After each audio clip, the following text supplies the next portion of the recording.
Hey guys, how's it going? Welcome to another episode of Ferris Makes Demos. This is episode 3, where I hope to be going over the demo that we did last October called Elysian, that won first place in the PC 64K competition at Tursock. I believe that was a PC 64K. I don't think it was combined. Anyway, won first place. After that, the intro was really well received. I'm extremely happy with it. And a lot of you guys have probably already seen it. But we're going to watch at the beginning here anyway, just to kind of show you, just kind of how this stuff works. Again, as usual, I don't really have anything prepared. I just want to click through the demo in the tool and just kind of break down different things and see what we find. So I think this will be pretty cool. I also haven't looked at this in many months, so this will be kind of a catch-up for me as well. But I think it'll be cool. So yeah, so I think this will be fun. So really quick, hey guys, hello to the guys in the chat. Daniel Cullen, Dark Second, Trilater. Scare was in there. I think that was the people I saw, but I remember I refresh, or I have to like leave the chat and enter the chat. I have to refresh the dashboard a few times because Twitch is always weird on me. So if I forgot your name, that's why. So last week, by the way, I went over a lot of the tools that we're using, in particular for doing the visuals, and this, what you'll see here, will look pretty familiar. What I figured we would just basically watch the demo, but with the tools open here. So what I've got up top here is the visual tooling that I showed last week. That's called Demotivation. And then below here, I've got the Rocket Editor made by Emoon, aka Daniel Collin in the chat. And so what this is doing is if I like hit play on this, this will actually play the intro here. We can like stick around and stuff. And it's kind of fun to go through the demo like that. Hey, John Hunter, how's it going? Try later, did you hit the record button? I did. I finally did. I'm really, really bad at remembering that, but I got it this time. But without further ado, I think we'll just go ahead and watch this really quick. And I'm going to mute myself for that, by the way. But here we go.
Cool. So that's what it looks like. By the way, hey, how's it going, Mad Moose? Yeah, there's Skay again. John Hunter, how's it going? And Soding, good to see you again. Yeah, this is real time. So this is the demo up top being executed in the visual tooling here. And beneath we have the sync tracker. I believe I wasn't pronouncing that clearly enough last time. Probably sounded like synth tracker, but it's sync tracker for synchronization. And basically we're controlling time by moving up and down in this tracker-like thing down here. And then what you have on the left and the right here are different like tracks for things that we can control. For example, if I change this on the left, we get different scenes. Of course, a lot of them apparently aren't very good from this angle. We have different like post-processing parameters. So for example, this is like the depth of field distance. I bet if we set this to like -10 or something, or 10 maybe, we start actually seeing stuff. Oh no, that's like camera distance. Whoops. Depth of field is over here. There's my focal depth.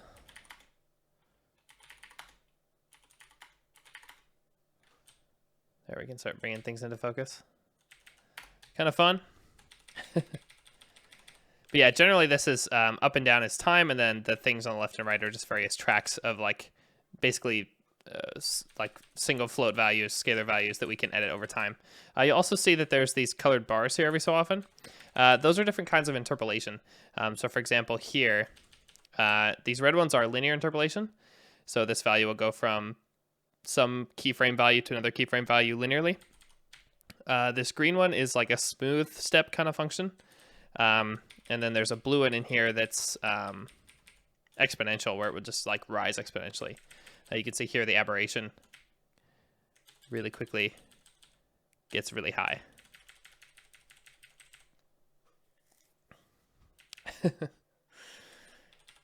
So this is pretty cool.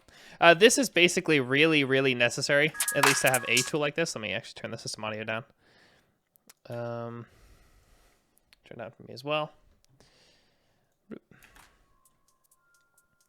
Now this is basically a separate tool. It's a separate executable from the main tool, which is again up here, demotivation. And behind here you can see the operator graph, and we'll get to that in a sec.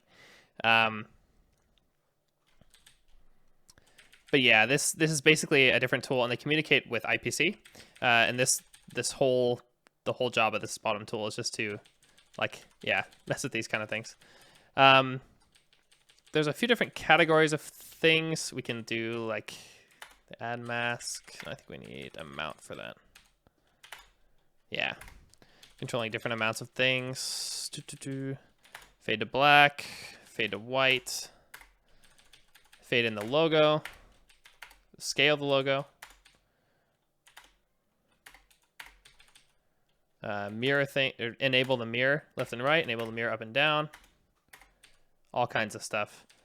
And then yeah, there's some more controls for different effects. Here we have the depth of field. I can turn up the max COC, which it will not like very much. Change the amount of polygon size. This was actually kind of cool that we didn't show off that much in the demo itself.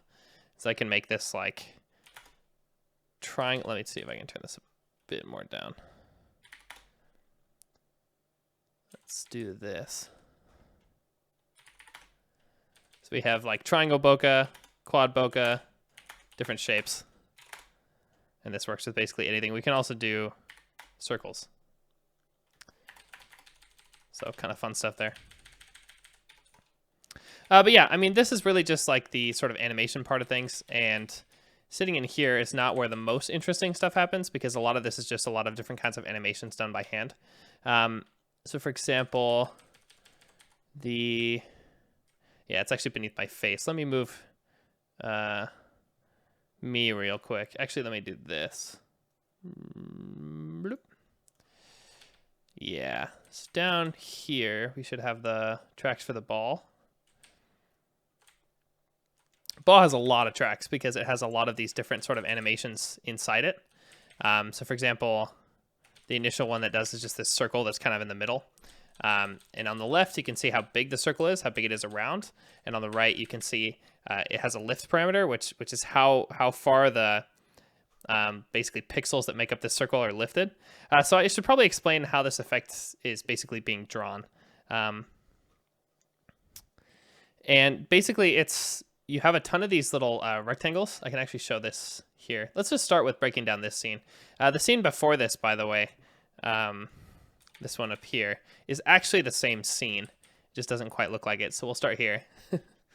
Now, if you guys saw the thing I did last week, going over this kind of tool, basically we saw like up here, this was like the entry point, and then we had all the post-process stuff over here.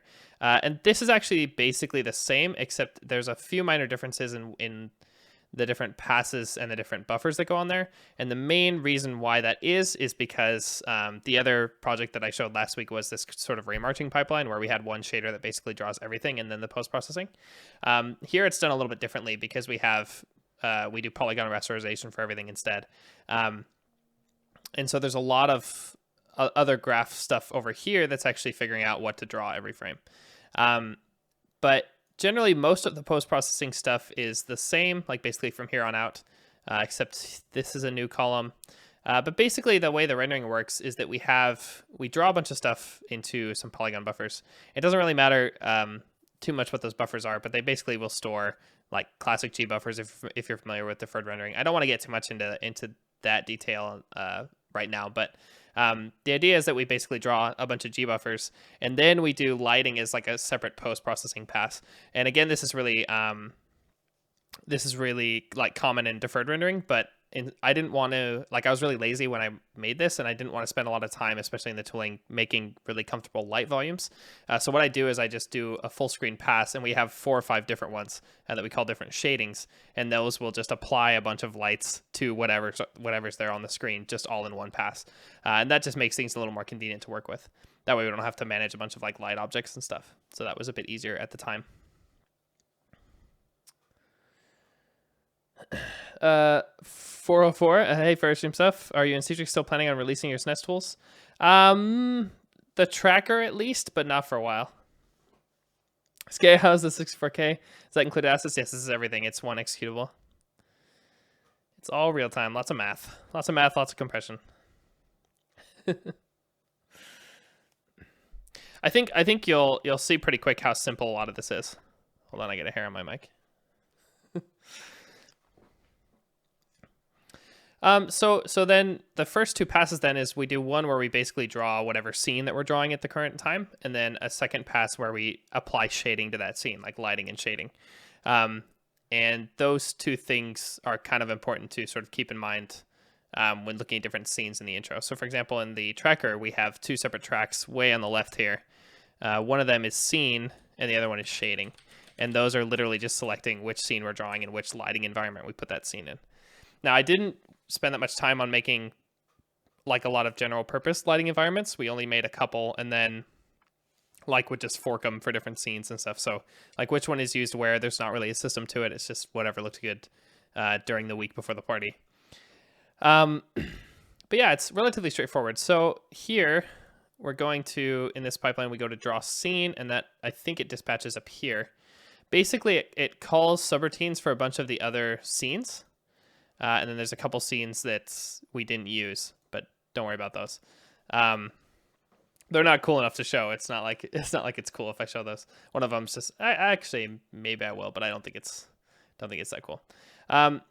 These bunch of subroutines will basically just, for example, if we find, where's the ball? The ball's down here, I think. They will basically, there's a conditional here that will like early out if that's not the right scene to draw.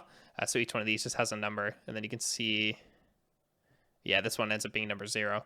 And then it will early out. So we call the subroutines for drawing all the things, but then they will early out if it's not that scene to draw. John Hunter, that does say explosion, and it looks really bad. So for example, this ball scene here is basically drawn with a bunch of different quads. So we have this sort of primitive quad that we have. Let me actually adjust this, because I think I can just do this and this. And it's real far away, isn't it? Maybe I can't just do that. Maybe if I rotate...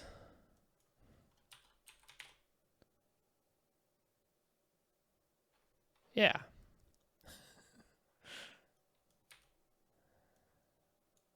Let me try to set this up here.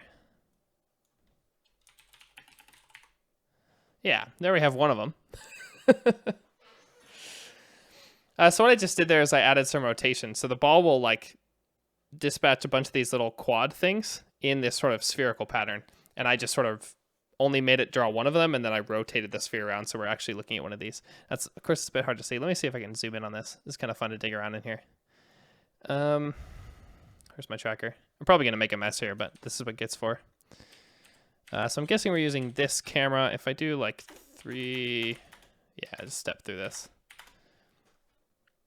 There we go. So this is what one of these things looks like head on. Let's see if I can rotate it a little bit more.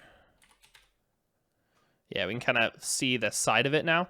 So it's basically there's a larger cube here that's sort of flattened, and then there's a smaller one in front of it. And that's all this is, right?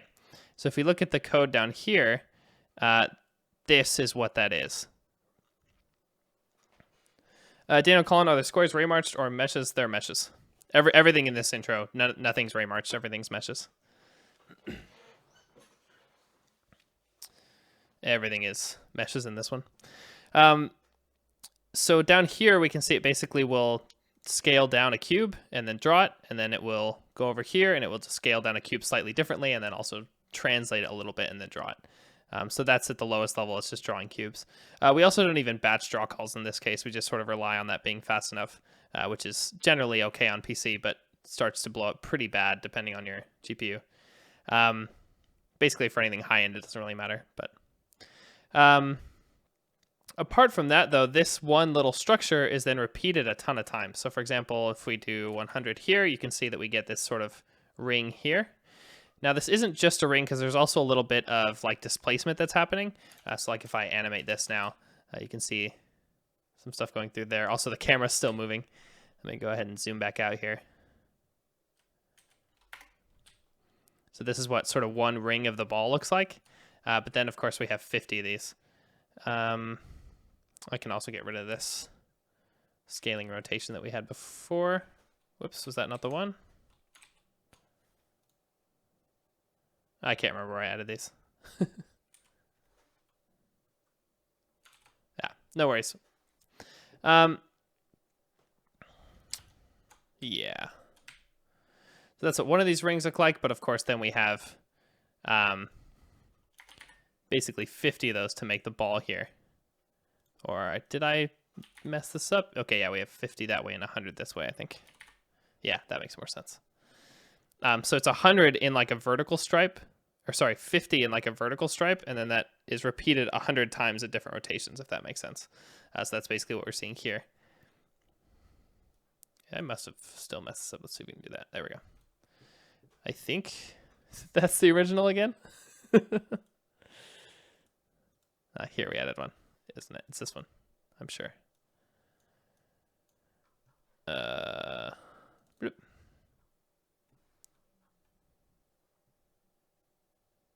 Okay, you know, I'll just undo everything. This is why we undo. All right. Daniel Collin, do you render those instanced? No, they're not instanced. Just pretty naive. And the main reason is because I didn't know if we wanted to do meshes moving forward, and it was fast enough to not instance them.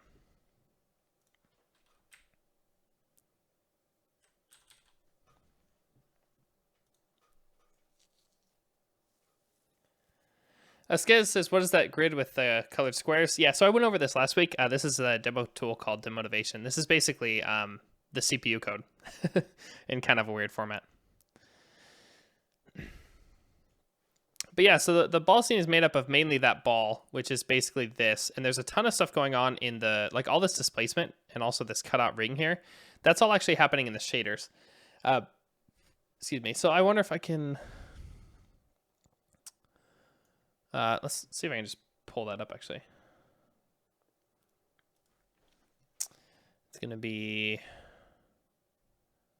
ball shading. But that's... here, ball. So there's a fair amount of code here, not terribly much. But basically we have an additive color that gets changed depending on a couple things. Like basically when we make this grid, we have an X and Y position that goes to each of these squares here. And that X and Y is basically, if you imagine a grid that's sort of that's a square that's sort of wrapped around the ball, we get basically X going around this way and then Y going this way.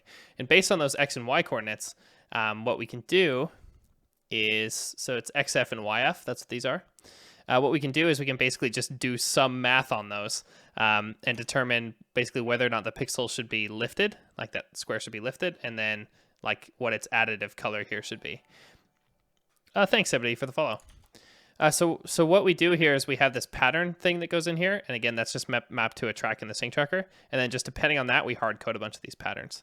Now, what's cool about this is that the tool has live reload of shaders, so when actually making these, it wasn't terribly bad. So like, let's see which pattern this was that's showing here, just to show you what it was like to kind of make these. I made these at the party, by the way, like on Saturday morning, at least most of these. Pattern is 2, so we can go in here. If it's this pattern, we can do stuff like, let's see, is my add color of Ep.003? Yeah, we can do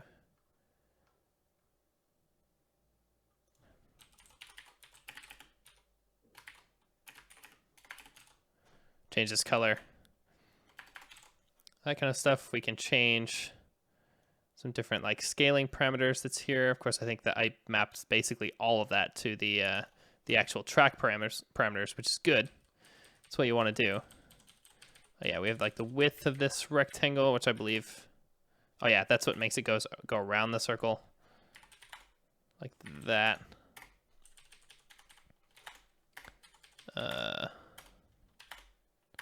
Frequency of this cutout, not really sure.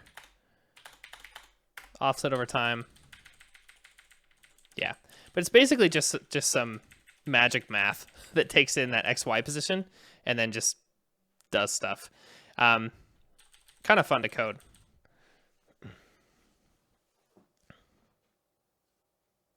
John Hunter, that was a late notification.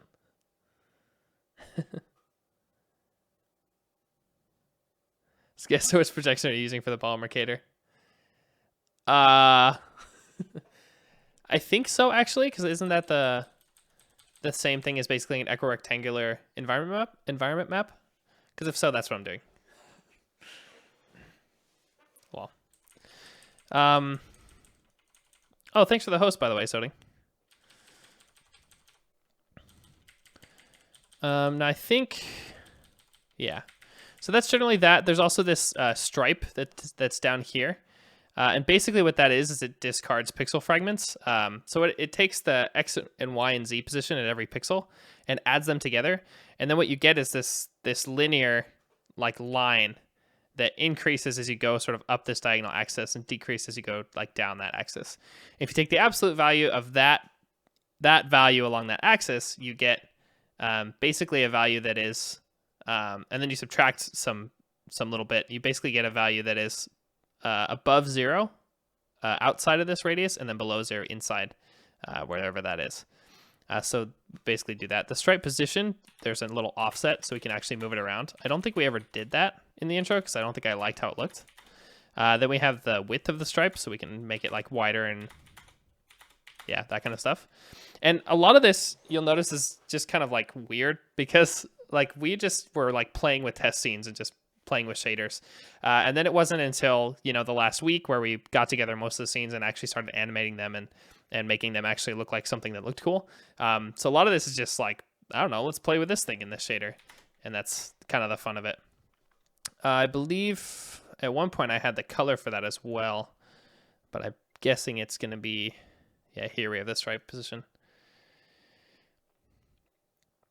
Yeah, so if this is within the stripe width down here, we discard it.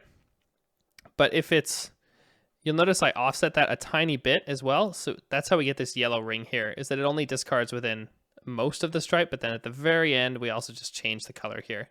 So here's what the color is. We do like ZYX to swap around the colors. I think originally I had this as red. That'll be gray.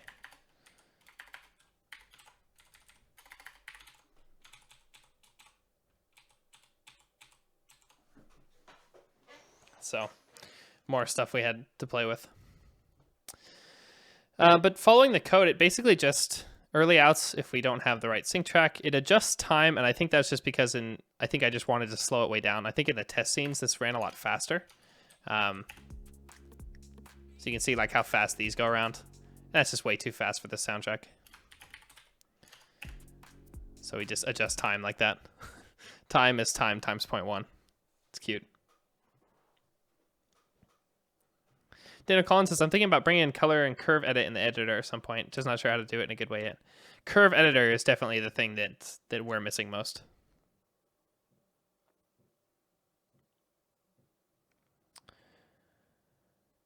Skiss, so is that a weird form of assembly controlled by a tracker? I think so. Yeah, this basically does get compiled to x86, and then it has some variables that come from a tracker, but it controls a 3D engine. So I guess that's kind of a weird way to look at it. What else does it do here? Oh yeah, one of the things it does is it draws this circle gradient as a background. And that's this general, where is it?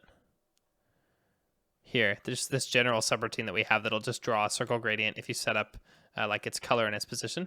By the way, let me remove some of the post-processing here to kind of show you what the actual colors of this thing are. So for example, if I go into the very last pass, I think that's test render, tone map, and gamma. I'm pretty sure I just stuck the color grading in there.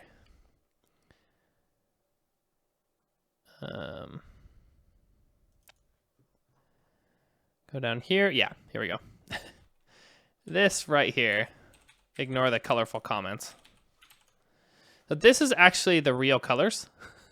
Let me zoom around in the intro a bit to kind of show you. This is the original scene.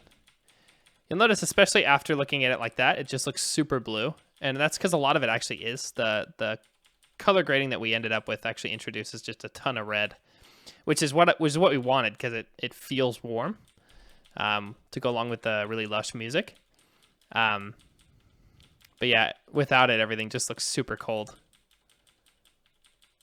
Even though these are these sort of normal colors. That doesn't look too much different. This just looks like bland now. It's amazing how much of a difference that makes. Let me show you kind of what we're doing there.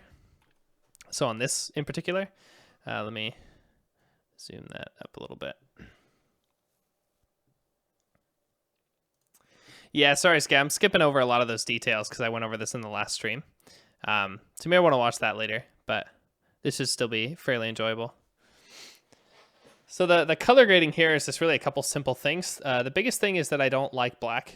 Actually, I do. Black is my favorite color, but I don't like black in images. So we just bring up the lows a tiny bit. We basically take the color times 0.99 plus 0.01. Now this is before tone mapping, before exposure, and before after grain. But yeah, it's basically before tone mapping and gamma. We just change the color slightly so you can just see how that lightens it up. Basically makes it so that the image is actually never black, and that's really the only thing that does. After that, we do some grading. This comment is wrong. It's actually reddish. We basically take the green and the blue channels, and we just multiply themselves to the power of 1.175, or raise them to the power of 1.175.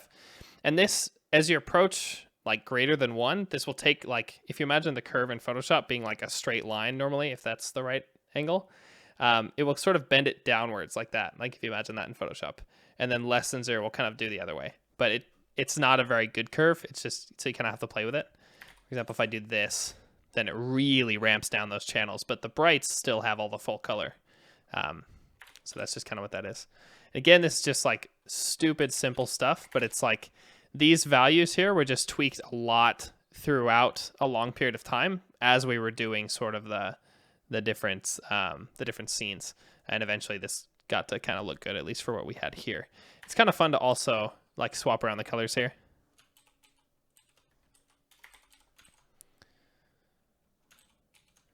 If we do like RG, then it'll be even colder. I still like how this looks. And we played around with a lot of different looks like this as well. But the one that won out was this really warm reddish look. Especially on something as simple as this, it really makes a difference.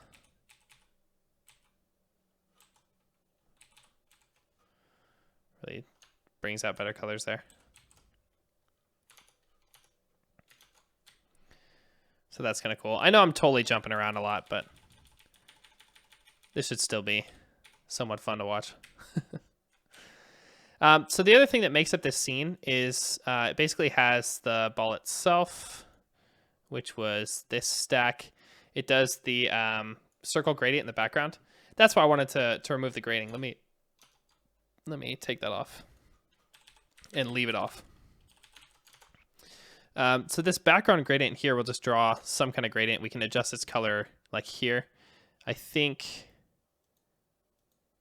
I just have some hard-coded colors here, 0.1, 0.15, 0.2, and then times the background amount in the sync tracker. It's like we can turn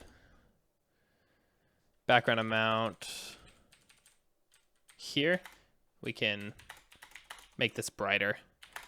And I don't know if we ever modified that. But I mean, so the background gradient is literally just a 2D circle that's drawn back there. And it's always like around the center. And in some of the later scenes, it's really obvious that that's kind of the case, but it looks nice anyway, because it gives you this kind of like vignette framing.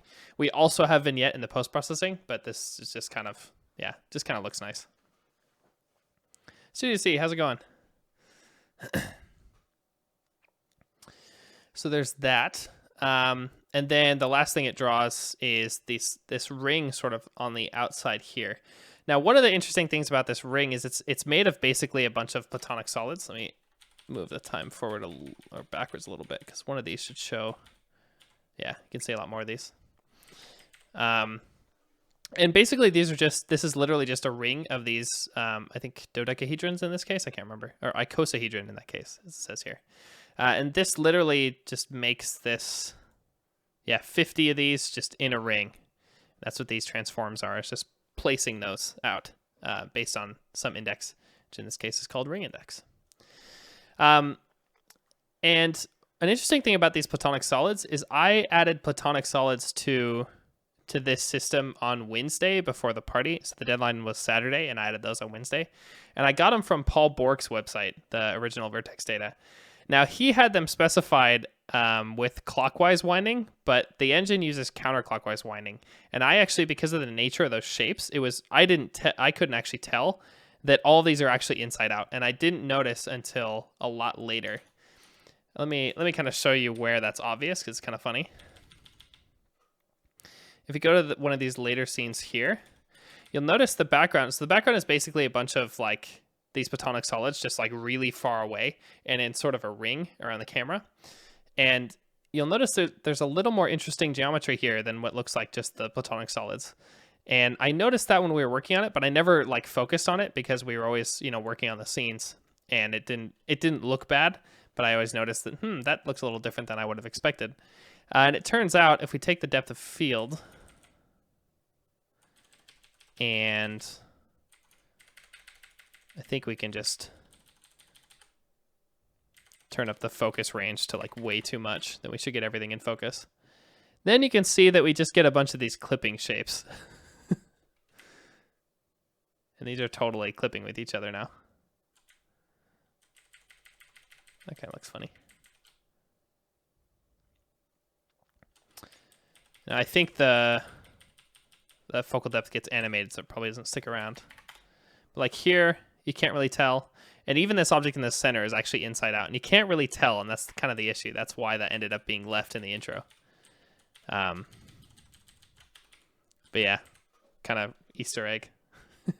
That's fixed now. I fixed it as soon as I found that, but I didn't actually find that until I was putting together the final. Because what I did was a lot of these things where like the camera will be moving into an object or coming out of an object, and when that happens on a real camera, because you have to change your lens length to actually focus on different things, your depth of field range from like basically from where your focal plane is to where things are really blurry, increases or decreases. And if you're really close to things, that thing will be really short. And so I added a lot of automations just by hand where we would kind of simulate that. And I just ruined it on this shot, I think. But the only real way to tell that this is going on is if you look at the size of the bokeh shapes back here. You'll notice that they get smaller as we come out away from this object. That's basically all that is. And then, no, I think this is the one I messed up. Yeah. Kind of funny.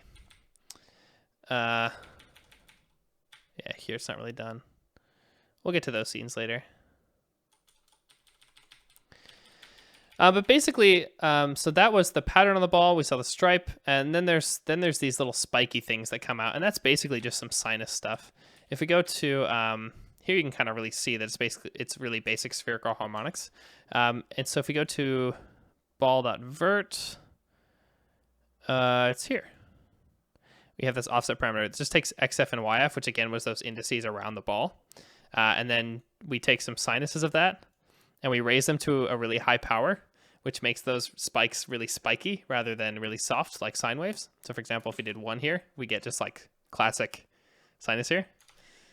And I should have actually played this during the intro because this is actually kind of cool. 2004 called. They want their demo back. But I mean, it's really just to like get those different kind of shapes. And just playing with math and just displacing objects. And that's what this whole intro really is. As are most. But other than that, there's not too terribly much to show about the ball specifically. There is one other thing that's always drawn regardless of the scene, and that's these little floating particles. Those are basically a bunch of just quads that are placed everywhere, and then the color for every pixel in the quad is determined by taking a 2D distance from the center pixel. Or actually, it's in view space from the center of the quad to like wherever the pixel is. And I did a little bit of stuff where like these normally won't get picked up by the depth of field because they don't have any depth. They get clipped by things in the depth buffer, but they don't contribute to the depth buffer because they're not opaque. So that would cause some problems. So to get them to sort of react with the depth of field, let me see if I can find a place where that happens. That's actually down here when it zooms in again.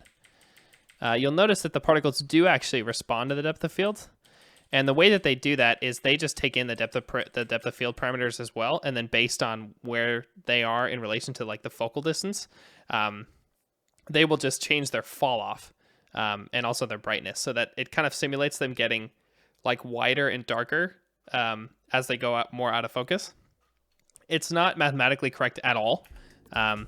But it does the trick in terms of like the whole point of these particles is just to kind of fill space, so that as the camera is very slowly moving through different spaces in the different scenes, you get sort of a sense of depth, and that's really the whole point of that. And then the fact that these respond at all to the depth of field is just sort of more trickery for your brain to say like, oh yeah, I can see things progressively coming into focus, which you can kind of see here as the particles sort of progressively go into focus here, and even come out of focus in the case of the nearest ones in this case because the focus pulls so far back.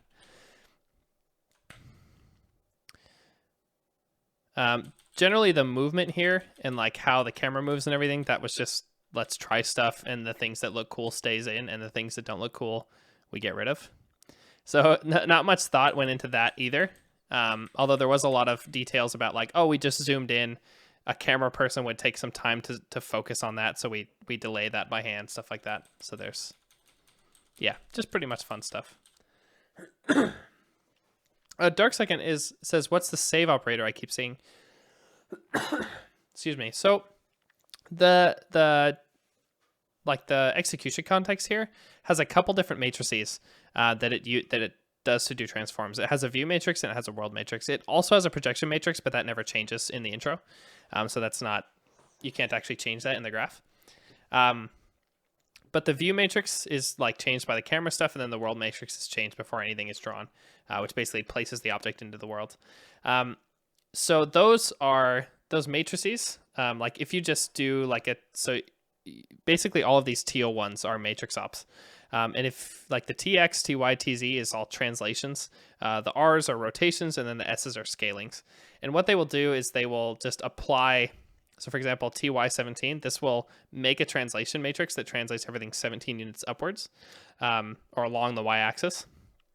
And it will apply that, basically multiply that matrix by the current world matrix, and then assign that back to the current world matrix. So it adjusts the current world matrix to include that translation, basically. And that's nice because we can take a bunch of these matrix ops and just apply them one after another.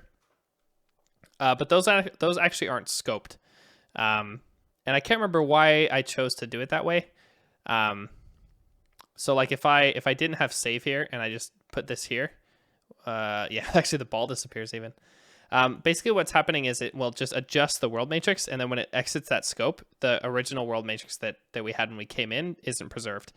So save, what that will do is it will take the current world matrix or view matrix, depending on what you specify here, and it will push it onto a stack, and then it will, yeah, down here we can adjust the matrices all we want, and then draw something, and then later when all this stuff gets popped, we pop this here. Actually, I'm starting to remember why we did that, and it was because the Loonies tool actually does the same thing. And I was talking to Blueberry about that, about why not to just make all these local rather than sort of global as they are now when they don't preserve that. And one of the major things was speed, actually, because you're doing a lot of matrix work anyway on the CPU. If you're also doing a lot of extra pushing and popping onto the stack, yeah, basically just a lot of extra work. And it's not that bad to just insert save a few different points. We basically do it whenever we want to modify the matrix, and then we only have to do it once. Alternatively, we could actually have something in the bytecode that would sort of insert those automatically. But yeah, it's kind of nice to have it controlled by hand, because you could, if you wanted some kind of transform to escape the scope, you could actually do that. In fact, I think the camera stuff does that. Yeah, this is what that's how the camera stuff works. Is it will actually just adjust the view matrix and then leave. None of these operators have any concept of like return values. They just modify state. So that's how that works. So that's what that is. I think this is the scale for the ring out there. Make these really, really big.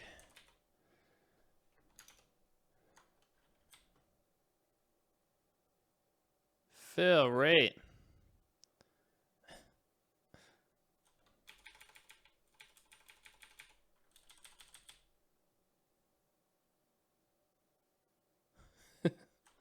Cool.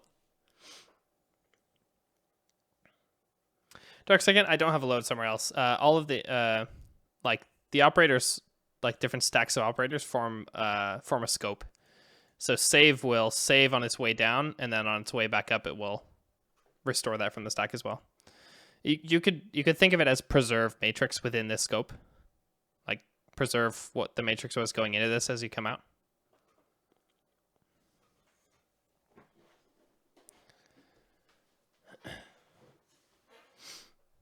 Cool. So that's the ball scene.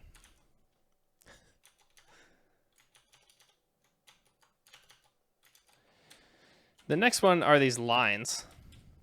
And this is, I like how this scene looks, but it is like the lamest thing. It was one of those things where I just wanted to test some motion with this. And so I just made a ton of these randomly colored cubes, and they, without the post-proc here, without the like color grading, you can really tell how random these actually are. It looks even worse if I don't have them being so bright, because the HDR and the tone mapping actually takes care of a lot of making these not look super RGB, but they're very RGB. Let me see if I can find that. I don't remember what this thing was called. Wonder if it. See if we have a clue in here.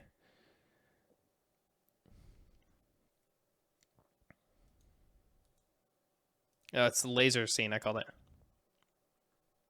And that is this one stack here. It's the whole thing. And I know I'm gonna go away from it right after I pointed that out, but let me move this. I guess that's gonna go over here. We can put this over here. So the laser scene. Did I even have their own shader? Doesn't look like it. Rang's particle material. Okay.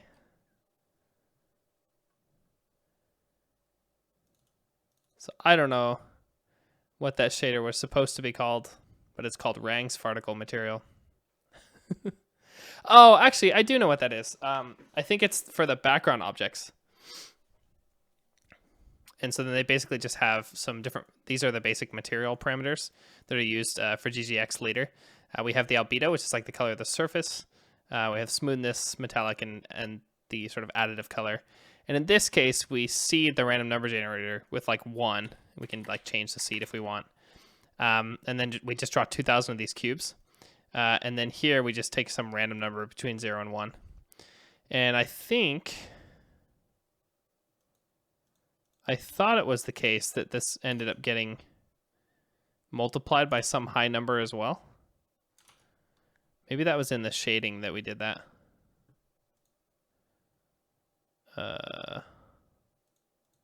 Yeah, maybe not actually.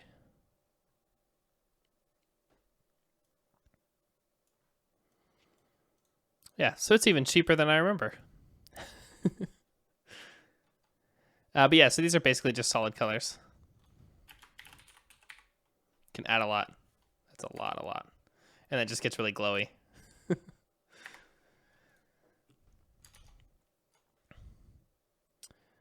And yeah, somehow this looks nice. I think what it is just the composition of things, because I think it has to do with the lines, with how this one's coming up and then you get the second one coming down. There isn't actually a second line of cubes. It's all just this same line. Let me lift the veil here a bit. In the post-processing here, so one of the things we have is we have this additive mask, and this just adds a bunch of shapes on top. So for example, we have these 3 circles here. There's also this grid here, and there's a couple of these, yeah, there's these circles up here, and then there's one more. There it is. These guys. And these shapes here are literally just in a shader. They're just some distance field stuff based on the 2D pixel position. And it just makes these sort of anti-alias shapes. And what they do is they come in, they basically turn on and turn off within a certain, like, sort of this looping period. And all of the periods of each of those are they have different lengths. And so they will all just kind of, they're on their own little cycle. And altogether, it feels like they're all kind of like doing this complex motion, but really they're just turning on and off at completely different cycles.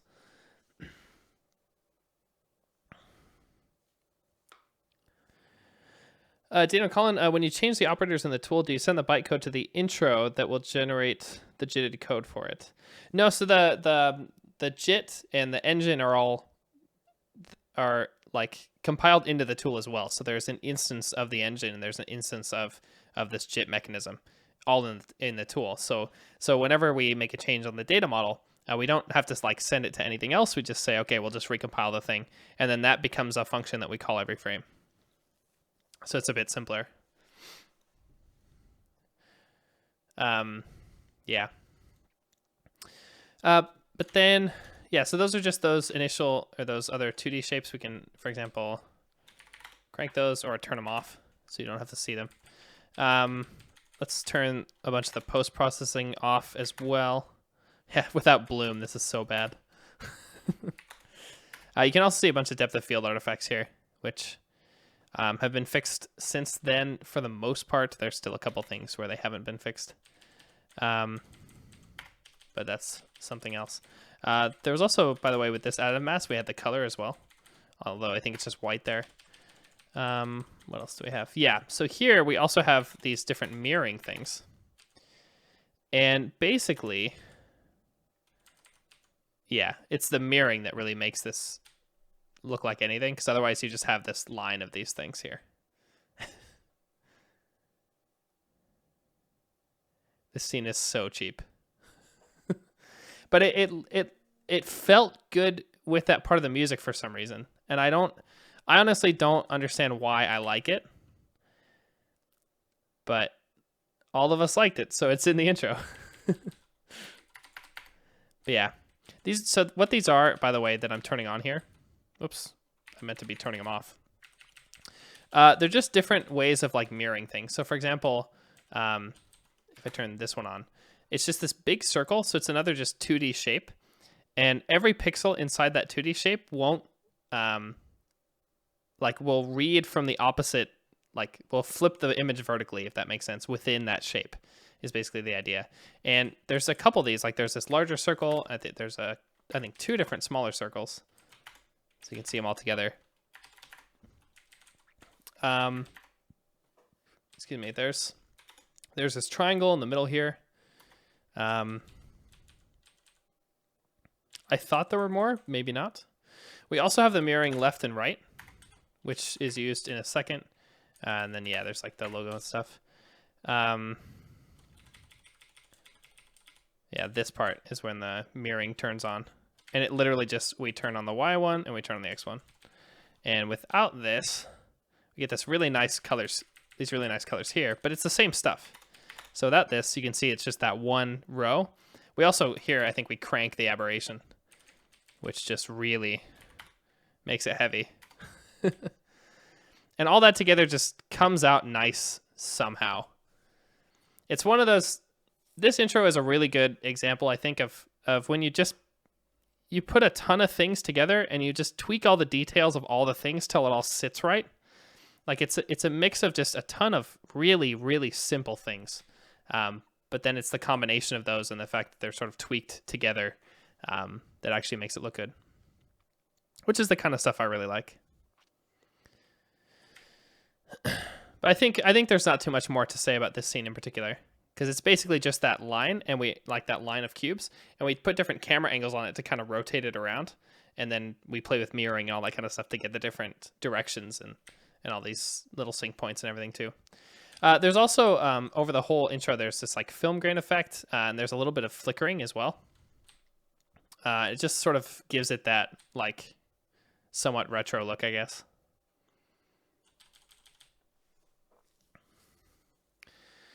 So this is, I think, the most complicated scene in the intro, just because it has a lot of pieces. So this LED tunnel, this transition I really like, but we can basically break this down in the editor here. So if we go to the LED tunnel, I may make the view. I think I'm going to make the viewport smaller in this case to show this. So this is the LED tunnel here. All this stuff. And it's made up of basically a bunch of things. So it's basically we're going to take like a bunch of small primitives and then build them up into larger primitives. But of course, the scoping is kind of the opposite way around. So I'll kind of show you that first. So initially, we have what we call, I believe they're called segments, as I read here. And so each segment, the tunnel is made of like 3 segments. So if you look at the tunnel, if you think of it as like a Toblerone box, if you chopped that box into thirds, you would have 3 different segments, right? So that's what it is. Yeah, compared to the lasers, the lasers is the simplest scene, and then this one is the most complex. So the first thing we do is seed a random number generator, blah, blah, blah, and then we repeat 3 segments. If I turn this down to 1, you can see the tunnel doesn't go back as far. So it's literally only 3 chunks of tunnel, if you want to think of it that way. So that's the segments. Each segment is made up of a bunch of sides, right? So there's going to be 3 sides. So if I turn this repetition thing down, you can see we get to to these different sides. Now, one of the things to note is that you may have noticed, you may not, each side is identical. So if you watch the transition carefully, you'll notice that the same cubes sort of arrive late. And you can see sort of this pattern here and this pattern here and this pattern here. It's the same, it's exactly the same thing, but it's being drawn again and rotated to get the different sides. So that's what I'm doing there. Just like the segments were the same thing repeated a bunch of times, but then with the translation as well. So if we turn this back up to 3 or 2, we'll get different segments of the tunnel. So that's kind of how that works. That looks kind of cool. just with the one side like that. Yeah, so I thought about when we were making this, I thought about using like different random seeds, but because the random number generator that actually does the transition here, that's actually all done in the shader just because it was most convenient for me to do that. So we ended up just doing the same thing every time. Otherwise, we would have to pass a random seed into the shader, and I don't know why we didn't do that. We just didn't. Can't remember. Now that I'm saying it, I don't think we actually had a good reason. Probably the reason was it didn't look bad enough without doing that.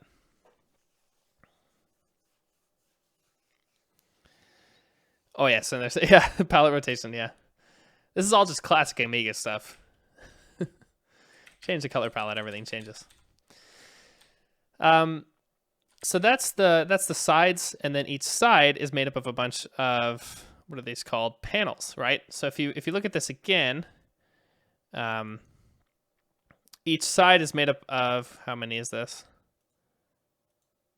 8 by 8 panels. So if we turn this down to 1, we get 1 panel, which is kind of far away, so it doesn't look very good. So we can do this, for example. And each of these panels is drawn, and they all have like a specific amount of spacing between them. But it's basically the same panel over and over again, except that these have an index. And it's the same sort of X and Y index that we had before with the ball going around. Only in this case, they're indexed by like the LED position here. And these aren't really LEDs. Again, it's all cubes. And there's a little bit of clever stuff with how the cubes are drawn, because I kind of wanted to make them look like box lights. So like they actually are a little bit darker on the corners of the cube versus around the side. And that just has to do with like circular distance from the center of the cube. And I adjust the color with that. It's really basic. But that's sort of the idea there. So then each panel is made up of 4x4 LEDs, but it also has this sort of backdrop. So for example, if I do this, yeah, I can't really see it that well there. Here we go. So basically what I've done is I've just not drawn these the LED parts, and I've only drawn what did I call them? Okay, I think I just called this the panels. Yeah, that would make sense. Yeah, these are the panels, and then the LEDs. That's just the panels, this is just the LEDs. With both of them together, it starts to look a lot better like a cohesive thing, because you see like the edges here, for example. And if without those, they're just like floating boxes. It just looked a bit better with that.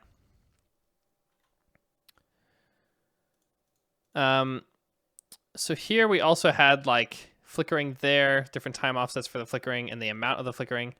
Time that goes into the shader to actually move everything. And then like here again, there's like a pattern selector.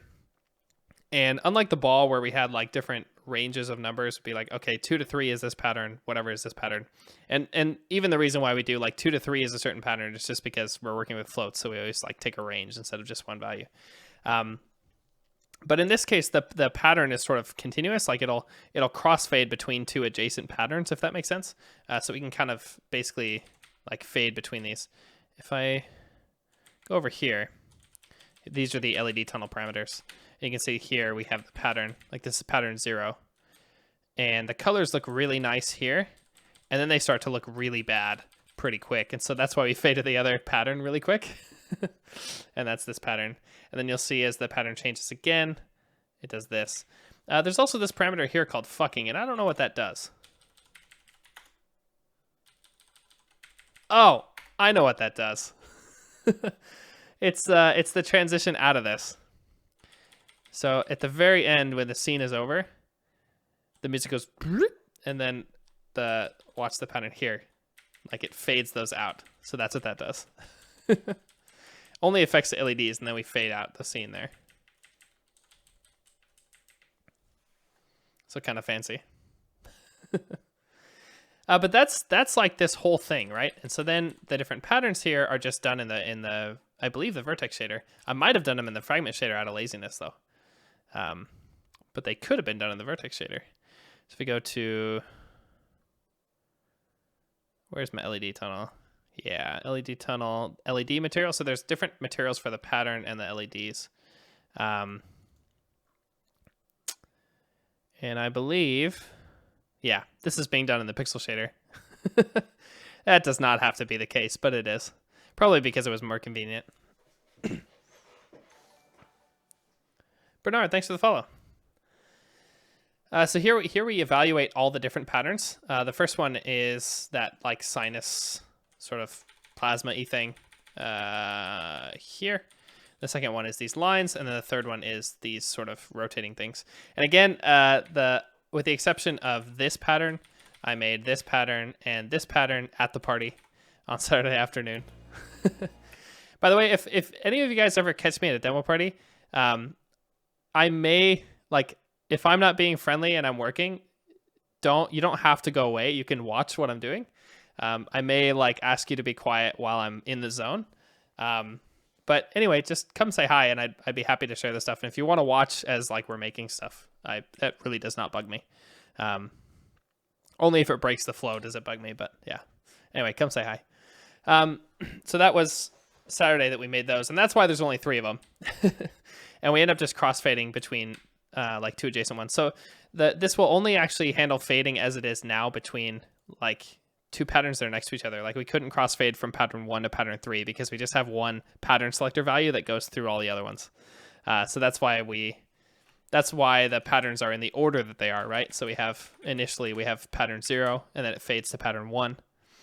And then eventually pattern 1 will fade into pattern 2, which is what we have here. And then it goes 2 to 1. And then I think it goes 1 to 2 again, because otherwise the colors looked really bad in pattern 0. And then it's done. So kind of cute. And the camera is basically just moving forward the whole time. I think actually when it cuts to this view, this angle, we actually cheat a little bit and we move the camera back again. So you actually see parts of the tunnel. Like you can imagine the camera moving through the tunnel, and then it would like skip back, and then it would skip forward again. And you don't really notice. The whole idea is just that we don't want to see the end of the tunnel out here. And one of the things I did that's different between in the party version and the final version is I actually added this 3rd segment. The party version actually only had 2 segments, but you could see the end of the tunnel, and that really bugged me. So fix that in the final. By the way, for those of you guys that are unfamiliar with this sort of demo party slang where we're talking about party and final, so when you release a demo at a demo party, it may not be exactly what you wanted, and you're typically working up to or past the deadline, kind of making it good enough even. And so it's really common to just release, okay, here's what I've got now, and that's the party version, and then in a week I'm going to put out a different version that's the final version, where you kind of fixed all the things that bugged you on that last Saturday, but didn't have time to fix. So that's what we did here. So that's why talking about the different versions. You can find the party version of this as well on YouTube, and I think someone even did one of those side-by-side YouTube compare things, because like all the timing is the same, it's just there's small differences. So it's kind of cool to see the 2 things side by side. But it's mostly subtle stuff. Foodborg, does the party involve a lot of drinking? So usually for me, it involves light drinking on Friday, no drinking on Saturday except caffeine, and then Saturday night, then there's a lot of drinking. And it's very fun. Very, very fun. And I guess that'll be very different at revision. So looking forward to that.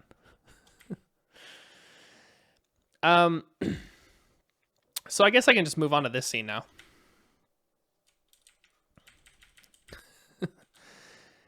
I don't remember what this one's called. Probably a twister. Yeah. Here's the twister. So this is, again, a pretty simple one. There's 2 different pieces. Let's do this. Bloop. So the first one is the twister itself. And then the second one is these background objects here.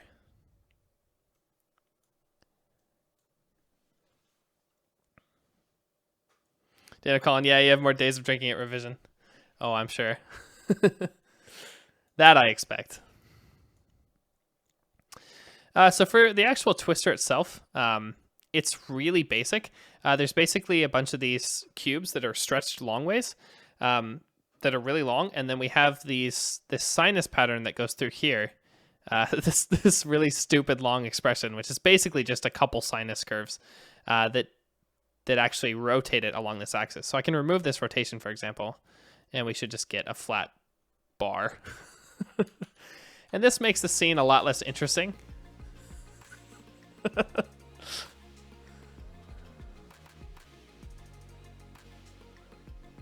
You can see it still rotates a little. That's because we rotate the camera. This looks so funny to me.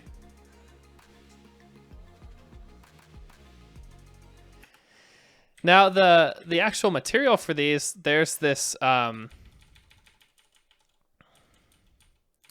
me see. Fubork, I'm not a fan of the glitching ring. No worries. I am, so it's in there. John, whoa, this is next gen stuff. Yeah, this is my CryEngine killer right here.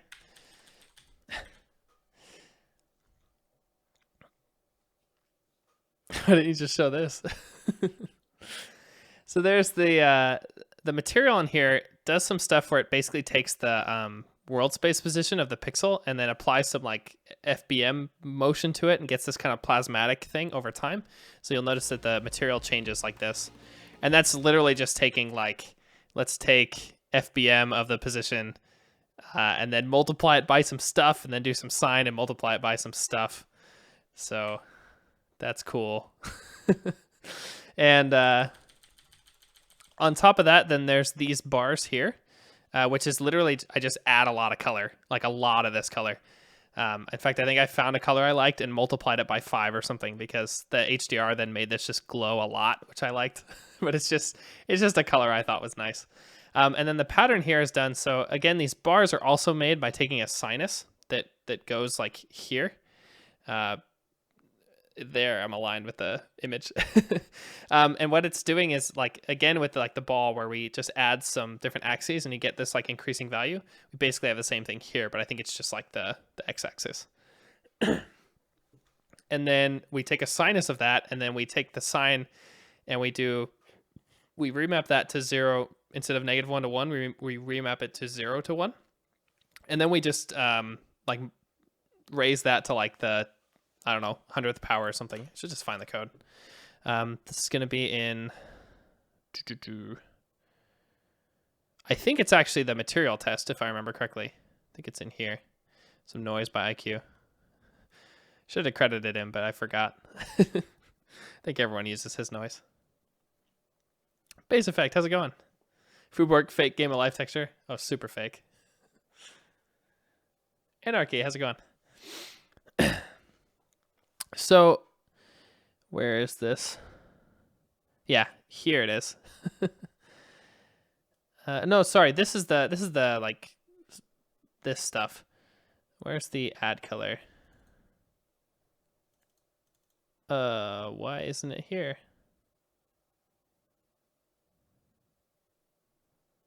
I don't think this is the right one.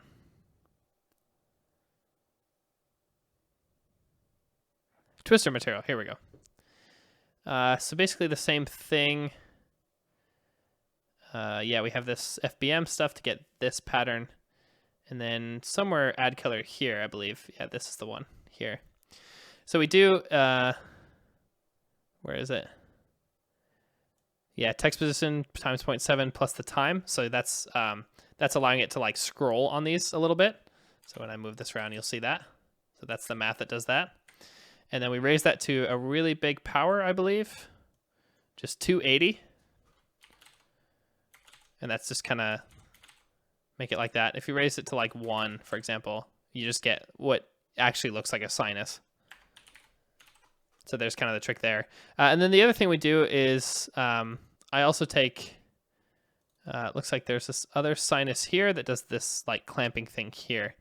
So for example, if I do one here, then they're solid, but we want to just have these sort of cut out just to sort of break them up.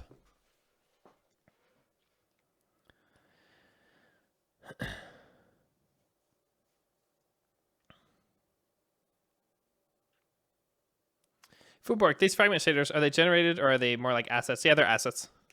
They're assets. So the tool will sit there and watch these, like watch the files on disk, and then when we export, it'll just go grab all the file contents and actually put them in the blob.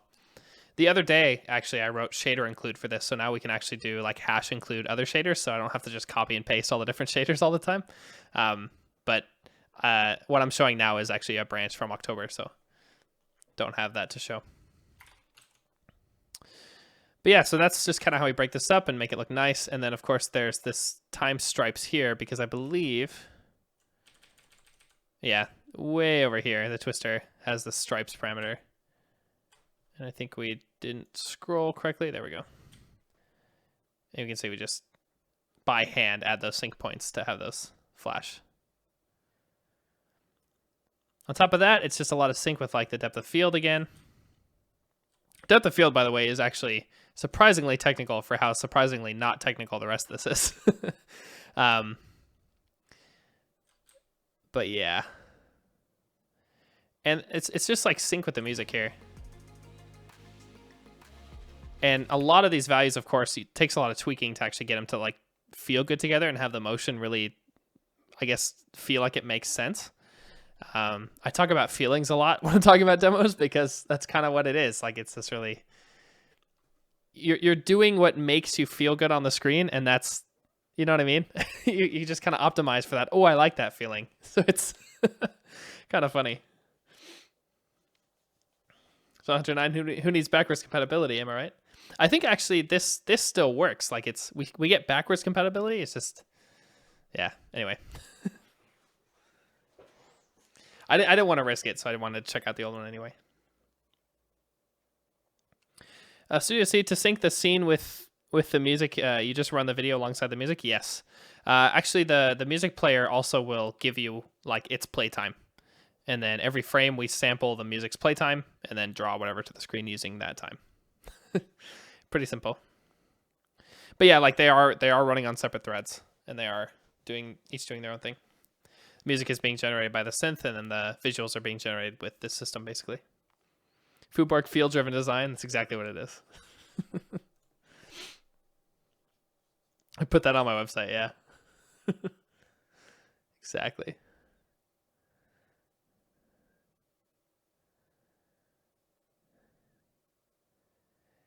And again, here you can tell, like when we get really close to it, that the depth of field starts picking this up again. Also, again, adjusting like the chromatic aberration as we do different things. There's a lot of these little curves. Again, it's again that same principle. There's just a lot of simple stuff layered on top of each other and then tweaked till it all fits right with each other.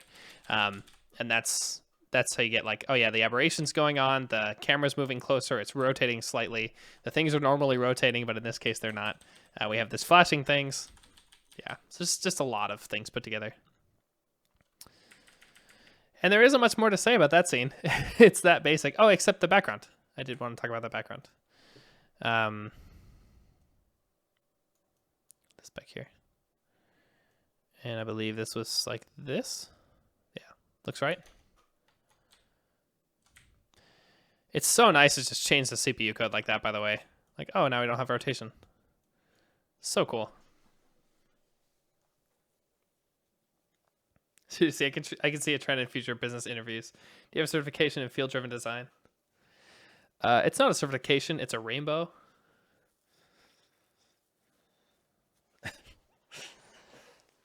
So the background of this is really simple. It's just a bunch of these primitives that are like splatted randomly, basically.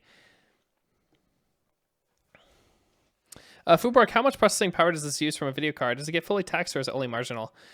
So if it were just the geometry, it would be pretty marginal. But the fact is, with all the post-processing and everything involved, it's actually pretty heavy. And data calling, yeah, it depends on your card, but on some high-end desktop GPUs, it's It's fast. On not as high-end desktop GPUs, it's not fast. It's faster now than it was at the party, but especially like the depth of field is a really expensive post-process. The other ones aren't too much. The aberration kind of is, again, depending on the GPU. For high-end desktop, it's really fast. For mobile, it would be completely unusable. Yeah. Really designed for that combo machine. But I mean, everything you're seeing on my machine is running real time, but I've got a 1070, so pretty decent card. Although this intro I did design and sort of optimize for my laptop, which has an 870M, which is at least a couple generations behind. And that's fairly reasonable.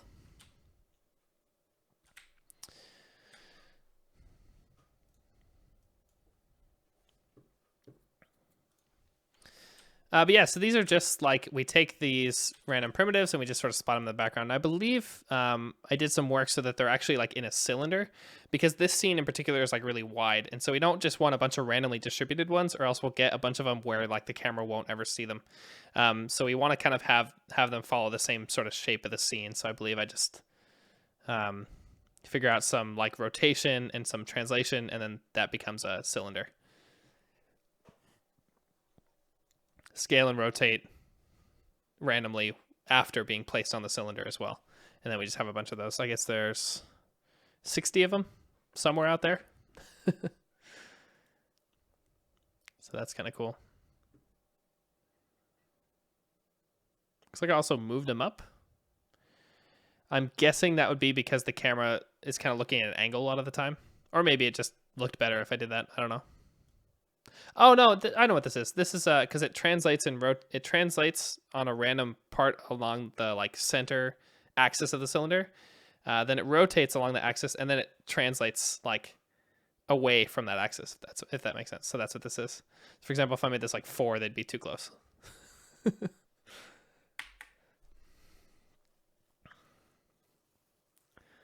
Carmen's just tuned in. I have no idea what this is, but it looks dank. Perfect. I don't even want to say now.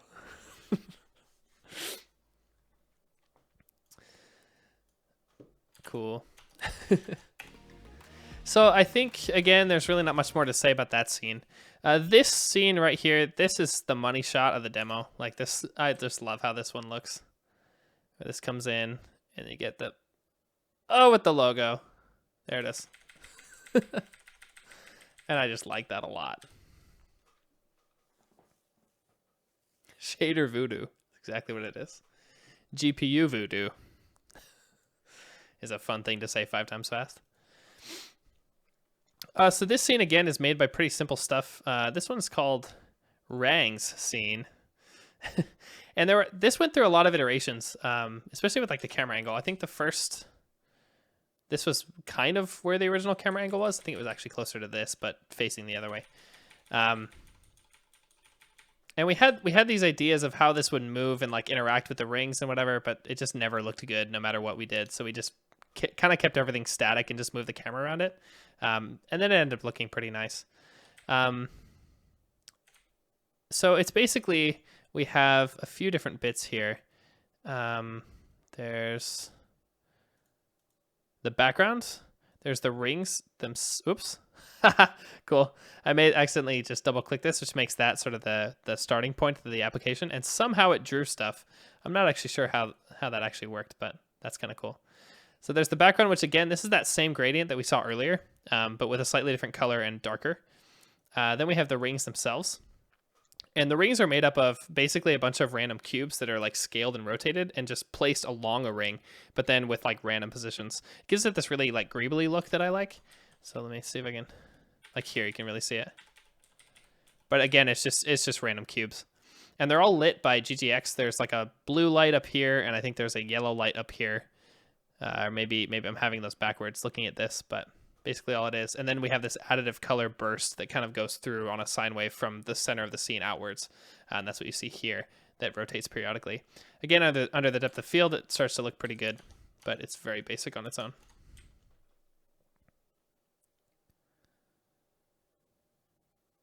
Let me get to here, yeah. And then we have this big focus pull, where the focus starts really far away and then eventually comes near the camera.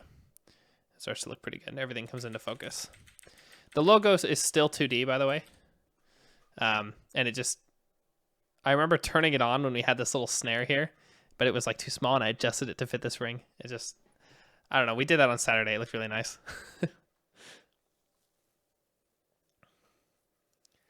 Sticky plug, yeah. And I think when I thought to do that, I don't think it was because, oh, I want to see the logo again. I think it was just because, hey, look at these rings. Those remind me of the logo. I wonder how the logo looks in here. Oh, hey, this would be cool. So it's just one of those things. So that's the rings. And then we have this shape in the center, which is just, yeah, center object. It ends up being just an icosahedron, just a single one there.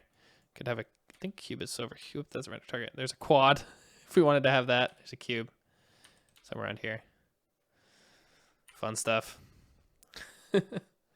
This thing, so for being like a visual language, these nodes are actually surprisingly fun to play with, I find.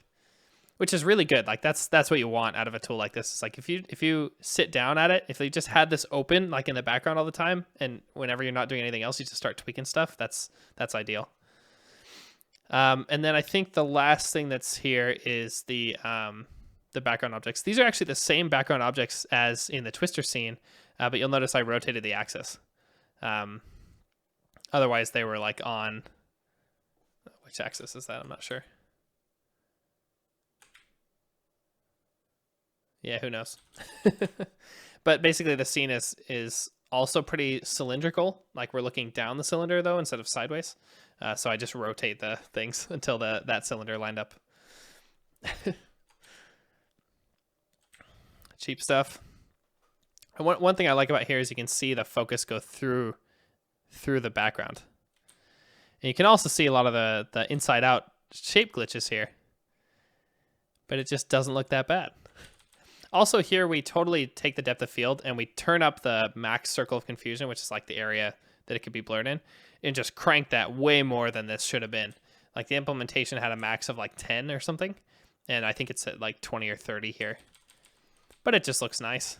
Of course, you get a lot of sampling artifacts here, but that's just how the technique works. It's one of those techniques that's based on the graphics gems. I think it's the 2013 Crytek paper, where it basically splits the scene into a few different layers. So you have the far field, just stuff that's out of focus far away from you. You have the near field, just stuff that's out of focus coming towards you. And you have the in-focus image. And it separates those and pre-processes those and then slams them all back together. And that's the high-level version. The low-level version has a ton of like sampling details. And it's just, a lot of it's also like approximations and kind of messy. Ends up looking good, but I spent many days tweaking that one effect. Or I should say many evenings. Both before and after this party. But basically, that's basically all it is for this scene as well. There's actually not that much stuff going on here. It just looks nice. And then eventually that will fade out and the focus goes away as well, because that looks cool. Also, by the way, these background things, this is something that I really like. They do actually have a texture on them. It's basically just some like Perlin noise. And what happens is when you get the depth of field on that, then you get like these little variations in the depth of field, and I really like how that looks. Super simple, super effective. Also, the colors here. These background objects are just like, I picked a blue color I liked and a green color I liked, and then a random number would choose like how to crossfade those. And that's how you get the colors there. Super simple. And then the final scene is just absolutely trivial because it's literally, we just draw a gradient, just like we had before with the gradient background, but it's raised up a little bit and it's a different color. Originally, I had this as red. And if you look at Logicoma's Twitter page, let me pull that up. I think our picture on there, Logicoma Corp, is actually the red version. So I'll post that there. That was how it originally looked, but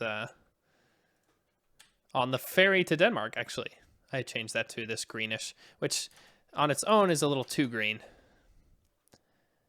But then with this stuff, it gets to be this nice muted sort of blue. Again, everything is slightly red out here, so it starts to look nice.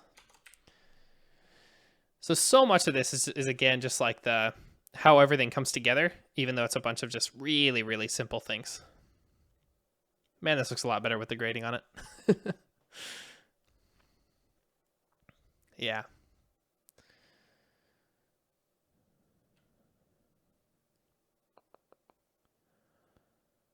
So that is just about everything. I wonder if I can show different like outputs of the different shader stages here.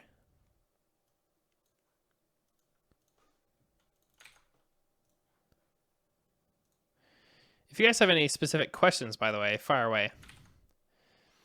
So these are the different gbuffer targets. So when the scene is initially rendered, it renders basically all the objects into a few different buffers. This is the position buffer. Then we have the normals. I think this is material color. So I think we're in the. I think it's a couple things actually. Let me pull up one of these material shaders. So this right here is the format of the different buffers. So we had position, we had the normal, and the smoothness. So the smoothness is actually encoded in the alpha. This is the albedo and metallic channels. So the albedo is going to be the surface color, and then the metallic is one component that determines basically how metallic the surface is. Now this whole intro just used GGX with point lights, so the metallic parameter is actually crap, and the lighting generally was really hard to work with, but at least we got stuff packed kind of nice. Then we have an additive color that's just added at the end, and then we have a particle color, which is kind of a hack. The particles end up being drawn to these same buffers, just to get them drawn within the same like. Honestly, I can't remember why we did that, but I remember it being a hack, and I remember feeling dirty doing it, but it works. Dana Colin, how do you handle transparency? Yeah, we don't. You're absolutely right. We do not in this case. The sort of idea here is that this so if we had transparency and if we had like mesh batching, those things would be like fundamental things that the edge would have to or that the engine would have to handle. This is basically like the simplest engine possible, just to test this workflow, more or less. I didn't want to make stuff down there too complicated before we knew what the kind of stuff we wanted to show was, and we were able to at least come up with some fun looking stuff without doing that. Yeah, here's the additive color. That's what this is. So you can see the background uses the additive color, and then these rings are done with the additive color as well. And then I don't think, oh yeah, you can see the particles here in that buffer. So those are the original G buffers. Then we have the shading pass, which takes in all those G buffers, and then we'll just apply some lights to it, basically. So for example, this looks like this when it comes out. So this is just with lighting, no post-processing. You can see there are the materials really well.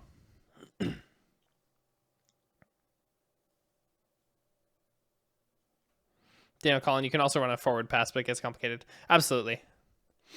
I found it made more sense in this case to just do it with like this deferred setup because it was a bit easier to manage trying different scenes in different lighting conditions. Because like as soon as you have a few materials in a scene, then you either they all use the same material shader, or you do something split like this. I don't know. It's always a trade-off, and this wasn't a great solution, but it worked.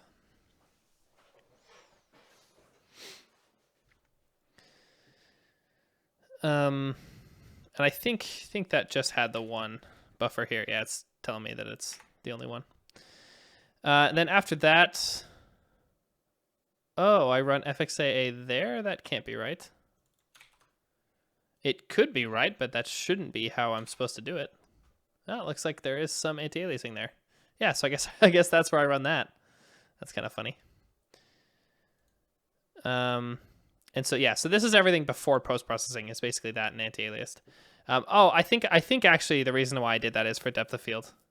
And in fact, I think I have one version of it that has FXAA applied, and I think that goes as input to the bloom. And then I take the one without it applied, and that goes as input to the depth of field, in order to not mess up the correlation between the color that's in each pixel and the depth that's in each pixel. Base Effect, are you using Crunchy to compress the release file? Yes. Yes, we are.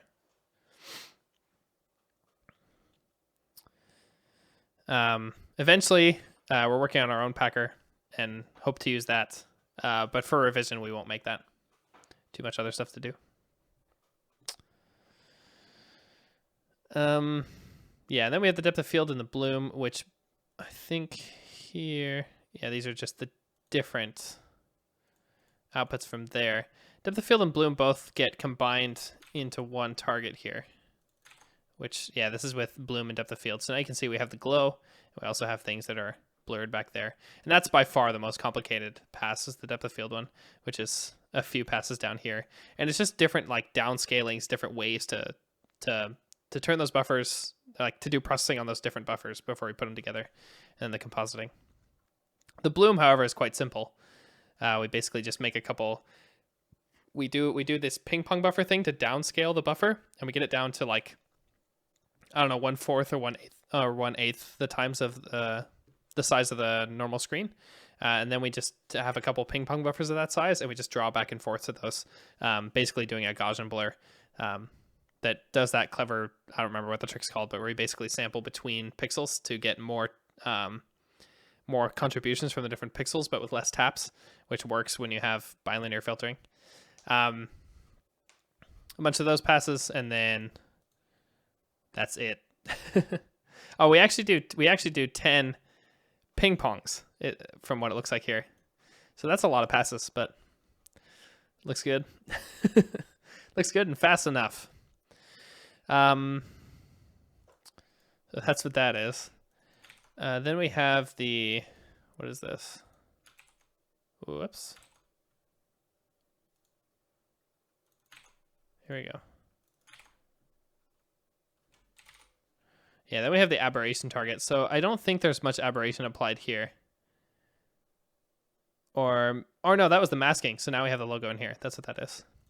Then the aberration is applied. I think. Yeah, there we go. Just that tiny bit. See that? You get that, like, the blue and red separation, like here. Makes it look a little nicer.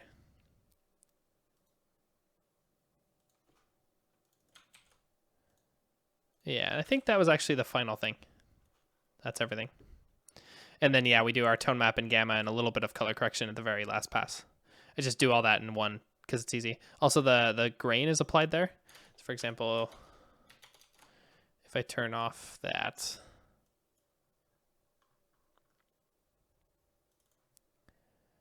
this is the grain. That's without the grain. This is with the grain. It's kind of hard to tell what that's doing here. You can see it really well, like here. But it's one of those things that actually really makes this look a lot better. Like, way more than you might expect.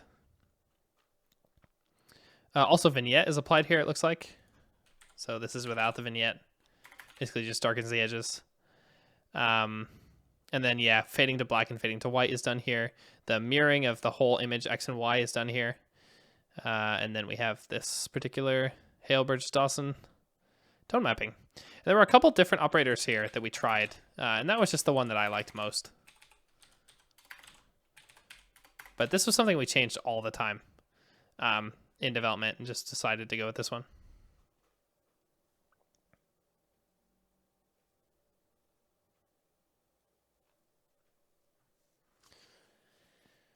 Yeah.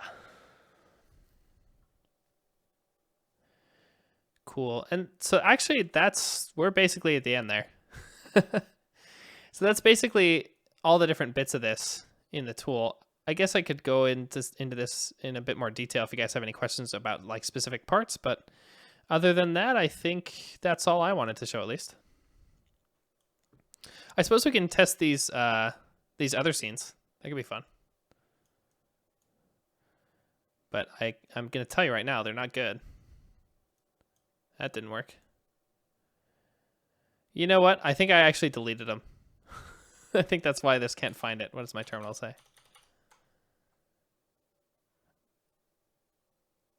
Oh, no, yeah, okay. Actually, these are subroutines, not calls.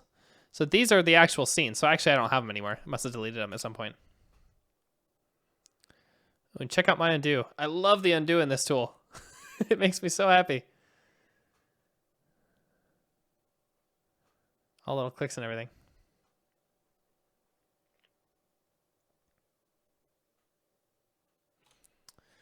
VipToxic, this is my demo tool for 64Ks. Wow.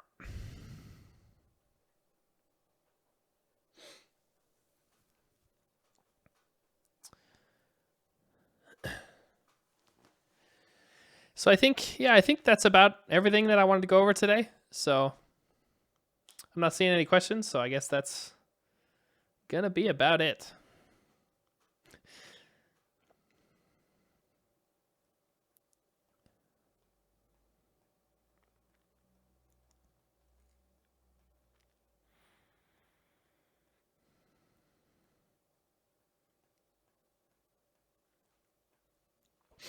Next week, by the way,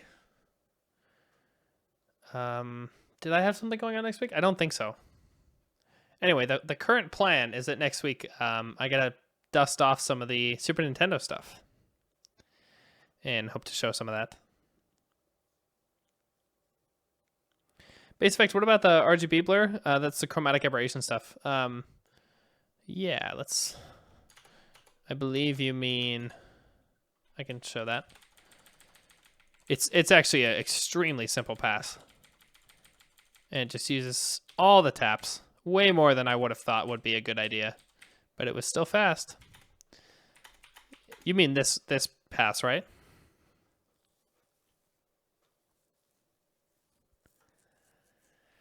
So the way this works is it's a post-process pass. So it basically takes like the output of the previous passes, and the way it works is so the context of a like a pixel shader here is that for every pixel on the screen, we're going to take some input and figure out the color of that pixel is sort of the idea. So in this case, with a lot of these post processes, what you usually do is for your pixel color, you'll take like some color from a texture and then do some math on it and then plot it to that pixel.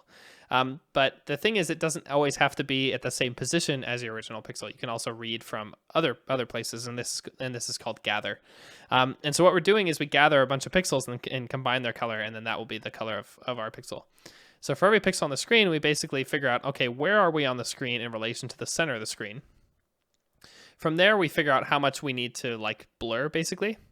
And what we do is we sample points along the buffer, basically from the center. Like if you imagine we're sampling this pixel, or we're figuring out the color for this pixel, we're going to sample the buffer in a lot of these positions, like along this line.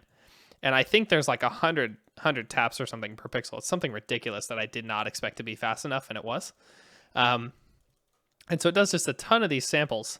And then what it does is it colors those samples from the other texture on this rainbow path here. So I can pull up the code that kind of does that.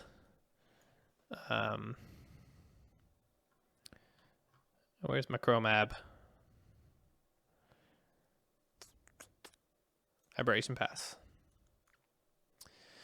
So this is a function that, given a float f from 0 to 1, will give you a color that fades from red through green to blue. And you have to go through green, otherwise your colors won't look right. This is also a really terrible way to do this, by the way. If you're going to implement this pass, don't do code this way. Don't do this thing for this ramp. But again, fast enough. So we literally, there's 100 taps, and we just take some float value, and then we take the texture coordinates, which is our original texture coordinates, and we basically adjust them to get that sort of sampling along that line. That's all that's doing here. So basically scales that. Also, the like when it's figuring out the pixels on that line, it's non-linear. So like you'll notice that the pixels in the middle of the screen don't blur like that nearly as much as the ones on the edges. If it wasn't, so this is linear, and I just didn't like how that looked as much, so we made it non-linear. Something about it looks cooler.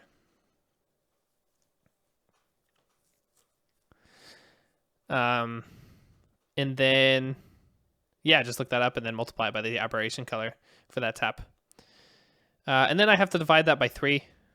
I don't remember why. Not the cleanest code here. Dan Colin, I think the compiler may flatten those branches. Yeah, I'm pretty sure it would. But it's still not the right kind of code you want to even give to a shader compiler. Ideally, you would like figure out the ramp for each color branchless and then just sort of mix them together. But that's not what I did in October.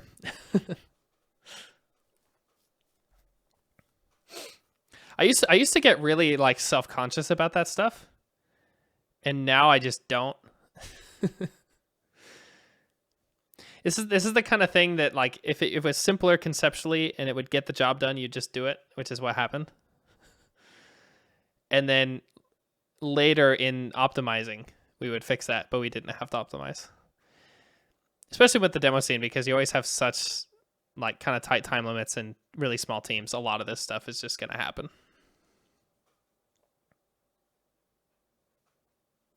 Yeah, I can't remember why I had to have to divide that by 3. I think it had to do with I can't remember because I remember that this had logic to it, and of course if I don't do it, it gets too bright, and I think it just has to do with the way the ramp figures out the colors. I think it's when they blend, it just ends up adding a little bit too much. I wish I knew the full reason, but I just don't remember.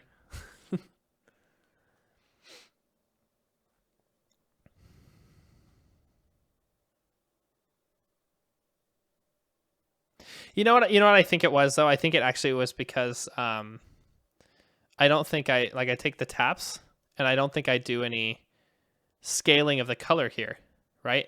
So if you reduce it to 3 taps, you get just the red, one green, one blue. But if you added those together, you shouldn't need to multiply this by or divide this by 3. Yeah, I'm not really sure. I don't remember.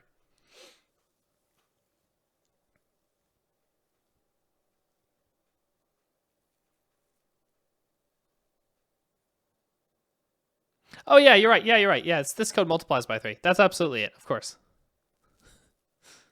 Or no, it actually isn't this. It's not this, because this just figures out the different ramps for the colors. These are all in 0 to 1 range by the time it leaves this function. But they may still be scaled. Nah, I don't remember. I don't care enough right now to figure it out. But yeah, that's how that pass works. It's really basic. I think I played around a lot with this number because I wanted something that would give us just a really big spread like that, but then still not show the taps. Like if it's a little bit too low, it starts breaking, and we can generally control that with just the parameters as we're doing the demo. So it's not that big of a deal. I think the number I settled on before the party was 50 or something, and then I remember just at the party I set it to 100, and it looked good and didn't slow down at all. So we kept it.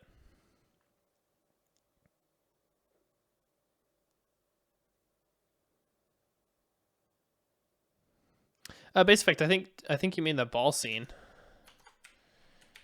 And you're asking if I had ambient occlusion on it. And the answer is no. I had totally planned to do it. In this case, it actually, so it's kind of hard to see the edges of these little boxes here. And ambient occlusion would help that. But it would have been another parameter to tweak. And I didn't have time to write that before the party. It was on my to-do list and I didn't get to it. So no. No ambient occlusion.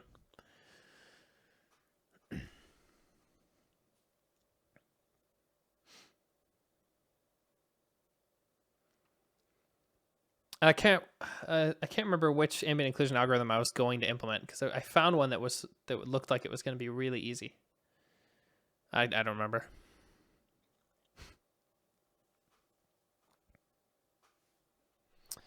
I don't remember.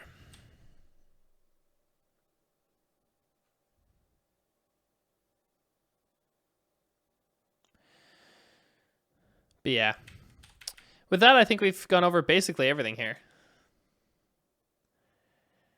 And I think we'll call that good. So I hope you guys enjoy this. Hope it kind of sheds some light on like the magic behind this stuff, and that it really is all smoke and mirrors. And yeah, I hope you guys found this fun. Daniel Colin, I guess you'd go for post-baked ambient occlusion. Post-based, yeah, definitely. I don't think it was HBAO, but it was one of those. Can't remember. One of the ones that's not SSAO, but it is. Yeah. Anyway, I hope you guys enjoyed this. I think this is pretty fun. So I think it'll be fun to do this with the Super Nintendo demos and stuff as well. So next week, I want to start going over those other tools. I think we'll do the same order that we did here, where I went over the music tool in one episode, and then the visual tool in another episode, then the demo in the third. I think we'll do the same thing for the Super Nintendo stuff. So I think that'll be cool. Cool. Happy to hear it, Try Later.